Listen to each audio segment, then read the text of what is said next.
Magandang araw ng Miyerkules po mga bayang karerista.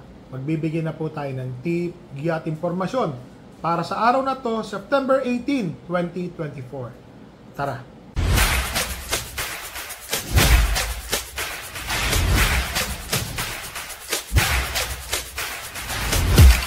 So mga bayang karerista, ngayong araw ng Miyerkules, meron pong hinandang 7 karera. Pakita ko lang po ang kopya natin. Ito po.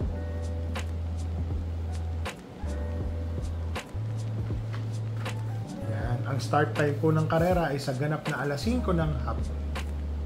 Dito po sa race number 1, 3-year-old and above maiden race. 1,400 meters. 6 runners. First choice po, entry number 2, Natural Beauty. May bali-balita po na mainam po itong kabayo na to. Balita po yan, talagang mainam daw po yan. Gumawa po ito ng barrier na 1.15. 0.3, parang ganun po. Sabihin natin medya, pag 1.15 sarado, marami pa. So tingin ko po, malaki po ang panalo. Naglagay po ako ng second choice. Entry number 1, Wildcat. A.R. Ramos, minus 3 kilograms. 49 lang po ang kanyang dadalhin. Tingin ko po, may panalo po. So dito po sa race number 1, first choice po, entry number 2, Natural Beauty. Second choice, entry number 1, Wildcat. Dito na tayo sa race number 2. Class 5. Rating 5 non-placer. 5 runners po. First choice po, entry number 4, Laba Walker. Etong si Laba Walker, tingin ko po, napakababa na po sa laban. 1,200 meters ang distansya. Pero lately, parang wala po kasi tayong nakikitang ganong inam sa kanya. Pero ito pong nabagsakan niya, ito na po yung non-placer. Mga bayang karerista, pinakamababa na po ito sa rating 5. Second choice ko po dito, entry number 2, Double Rock. Itong si Double Rock, mga bayang karerista, kung mapapansin niyo po ito, sumusungaw na po ito, lumalapit na. Mukhang bumabalik na rin po ang butel ni Double Rock. Para sa akin po, may panalo po yan. Third choice ko po dito, entry number 1, Olympic Gold. GL Shego Jr., minus 3 kilograms. 48 lang po ang kanyang dala. Para sa akin po, Olympic Lady. Malaki po ang panalo, mga bayang karerista. Malaki. Kasi ito pong karera na to, pagandahan na lang po muna siguro ng tulog or ng gising para sa harapan. Para sa akin po, itong race number 2, kung kayang mag-all po tayo. Pero first choice ko po dito, entry number 4, Laba Walker. Second choice, entry number 2, Double Rock. Third choice, entry number 1, Olympic Lady. Dito na tayo sa race number 3, 16 to 21 ang rating split neto, 1,200 meter race. First choice po, entry number 3, Bukawe Rivertown. Segundo po itong tumapos nung huling takbo. Mainam po ang tinakbo ni Bukawe Rivertown, mga bayang karerista. Napakaganda po ng kanyang pinakitang performance. Segundo po siya, nametahan po siya. Yan po ang pagkakaalala ko. Second choice ko po dito, entry number 5, AP Factor. Mark Alvarez po ang papatong. Tingin ko po, ito po ang isa sa magdadala o susunod sa mga nasa unahan. May panalo po yan. Naglagay po ako ng third choice. Entry number 6, Hills Magic. Kabayo po ng inyong lingkod. Tingin ko po may panalo. Sa akin po, sana makachamba si Hills Magic. Ryan Basi po. Excuse lang po. Ang papatong, tingin ko may chamba naman po si Hills Magic. Labas po yan.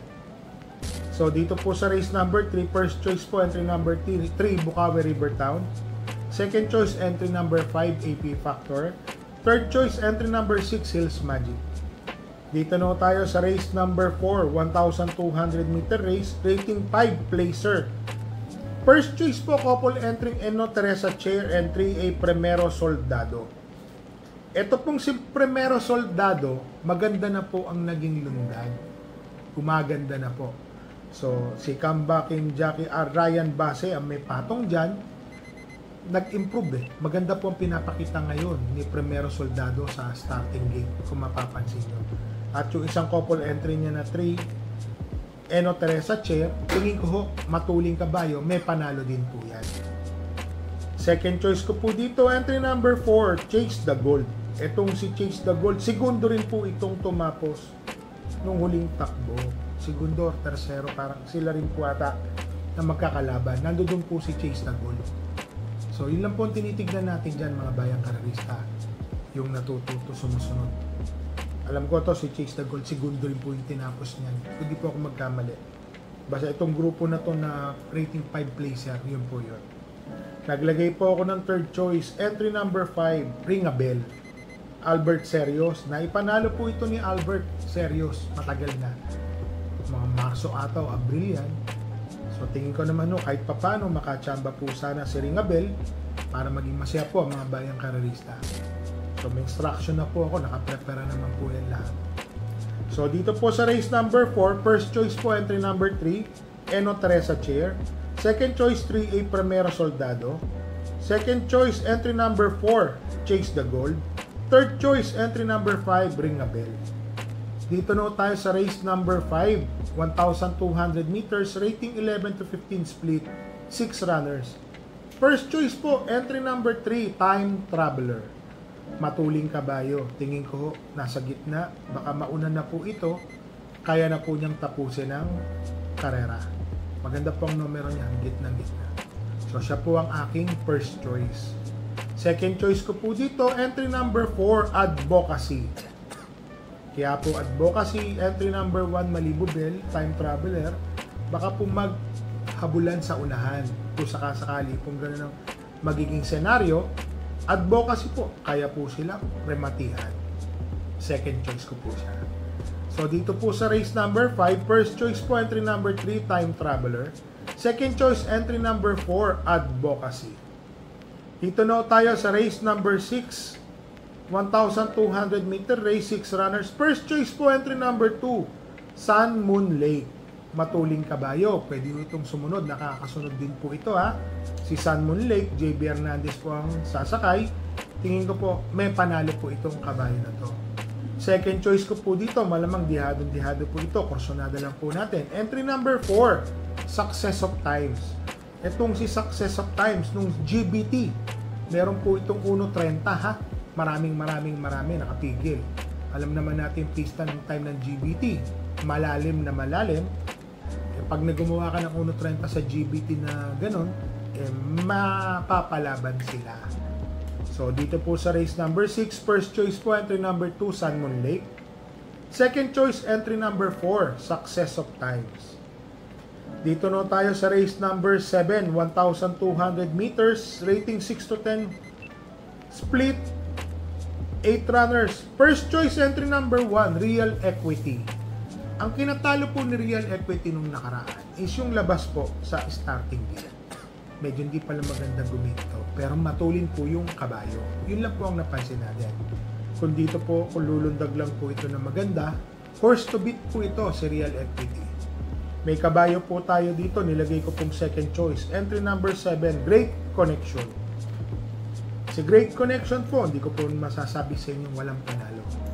Ito po yung inaabangan namin yung distansyang 1,200 meters. Binalik ko po siya kay Ryan Base na siya po talaga nagpapanalo dyan. Matagal na. No, sana ho, maipanalo ni Ryan Base yung kabayo po natin na si Great Connection.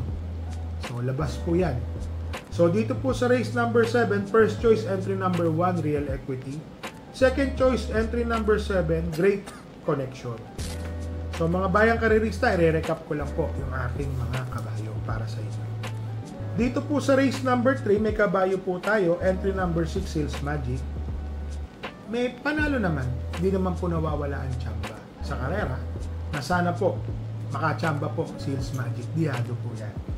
Dito naman sa race number 4, entry number 5, Ring a Bell. May instruction naman din po ako dyan. So, kung masusunod lang po yung instruction ko na yon, sana makatapos ng karera si Ring a Bell, manalo. Medyo maganda rin naman po ang ensayo niyan. Labas naman po yan. Dito naman sa race number 7, entry number 7, Great Connection. maganda po yung kanyang numero. Third to last to enter po siya. Sana wag lang po magloloko sa starting gate din itong kabayo na to. Minsan naiiwan may panalo po ito. Malaki po ang panalo. So mga bayang karerista, shoutout lang po natin kay Mr. Mamerto Rodriguez from Jomar Martin, Nalia Comia from Masteron, New Zealand. Shoutout po sa inyo. Ito po, special shoutout po sa anak ko na nagse-celebrate po ng birthday, September 18.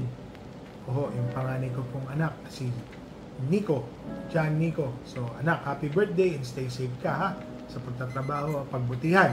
So mga bayang karerista, re-remind ko lang po kayo ha. Bet small, win big, bet big, lose big. At higit po sa lahat, magdala po tayo ng payong nag-uulan po sa hapon. Payong at tubig na mainom. So mga bayang karerista, happy racing and stay safe po.